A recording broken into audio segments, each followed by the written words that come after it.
BNP যেই পথে হাঁটছে সেই পথে আরেকটা অভ্যুত্থানের আশঙ্কা করতেছে কিনা, যে আর মধ্য দিয়ে মূলত আবার বিএনপি দলীয় শেয়ার জবরদখলকারী যত যে প্রার্থীরা থাকবে তাদেরকে অপসারণ করার জন্য এই আইন করা হচ্ছে কিনা। আজকে কয়েকটা বিল উপস্থাপন করা হয়েছে যার মাধ্যমে মূলত স্থানীয় সরকার বা স্থানীয় প্রশাসন ব্যবস্থা যা রয়েছে তার পিঠে ছুরিকাঘাত করা হচ্ছে, যেটা বিএনপির কোনো ইশতেহারে ছিল না, আমাদের ট্রেজারি বেঞ্চে যারা আছেন তাদের কোনো ইশতেহারে ছিল না।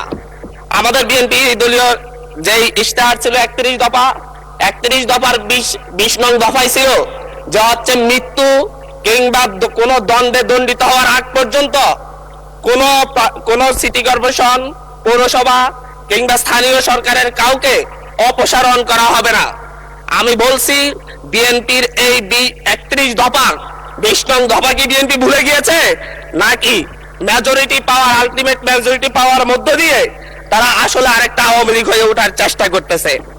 মাননীয় স্পিকার, এই বিলে বলা হয়েছে বিশেষ পরিস্থিতিতে বা জনগণের আশাকাঙ্ক্ষা বিশেষ পরিস্থিতি কিংবা 32 কয়ে বলা হয়েছে বিশেষ পরিস্থিতি অত্যাবশ্যক বিবেচনা করিলে বা জনস্বার্থে যে কোনো বা সকল পৌরসভার মেয়র বা কাউন্সিলরগণকে অপসারণ করিতে পারিবে।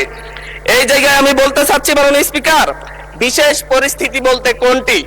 আমাদের যে অধ্যাদেশ জারি করা হয়েছে সেই অধ্যাদেশ মূলত ফ্যাসিবাদের বিরুদ্ধে যখন বাংলাদেশে একটি সফল গণঅভ্যুত্থান হয়েছে, সেই গণঅভ্যুত্থানের মধ্য দিয়ে যখন যারা ভোট চুরি করে স্থানীয় সরকারের বিভিন্ন প্রশাসনের শেয়ার দখল করে রেখেছে তাদেরকে অপসারণ করার জন্য এই আইনটি, এই অধ্যাদেশটি জারি করা হয়েছিল।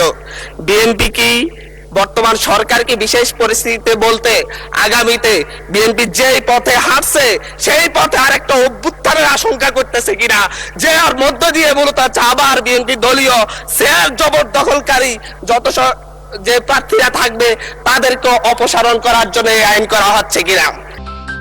অগ্রযাত্রা প্রতিদিন, নির্ভীক প্রত্যয়ে উজ্জীবিত।